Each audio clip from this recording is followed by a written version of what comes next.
So there I was, flat on my back and hollering at either the moon or my wife, whichever was listening at the time, in that special state of drunkenness, the one where you're drunk enough to say the things drunk people say, but sober enough to wake up the next day, remember all of it, and know you meant it.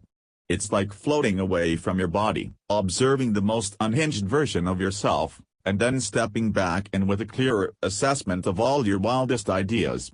Also, your neighbors get to listen. One of the things I heard myself howling after midnight as my wife confiscated the bourbon bottle was something about being chosen by God and geography to bear the unnecessary burden of Atlanta Falcons fandom. Hearing that first world problems whine made me laugh at the embarrassing wreck that was piled on the wet porch, dirtying its prized Deion Sanders throwback jersey. The next thing I heard that wreck say wasn't quite as funny. Football has existed for 150 years, and the Atlanta Falcons just suffered the sport's worst loss ever. As soon as drunk me said it, sober me knew it was true. Listen. My people don't get to claim much, as far as team sports titles go. You've seen this fact in Atlanta explainers over the last 2 weeks. All we have are slam dunk contest victories, some old college football stuff, and a 1-4 World Series record. Every time we reach a big stage, we burn down the theater, and with no history to fall back on, it just hurts more each time. I hate it most for the Falcons players who were just introduced to this. So let us have this. Let us lay claim to the worst loss in the history of American football. We need this medal. Thank you. You're thinking of other candidates. That's fine. Let's go through some. There have been thousands of mortifying losses below the major college level. The Texas high school YouTube legend is a valid all-timer. But Pop Warner and high school games were not Super Bowls, in my opinion. A championship no one outside a single state cares about can hardly join this debate. The Falcons were out here letting down the entire world, not just some states' Class 6A football fans. And college games are tricky, with FBS only having a couple dozen or so bona fide championship games in its ancient history.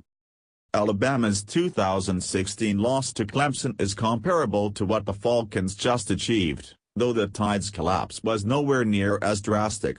Georgia in 2012 came one tipped pass in Atlanta away from getting to beat Notre Dame for a title, though the 2012 Falcons did almost literally the same thing.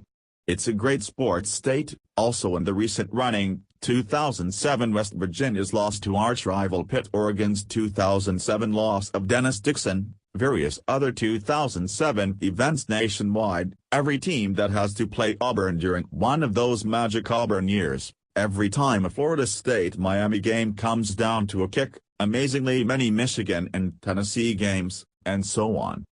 But still, those were title shots, not title games.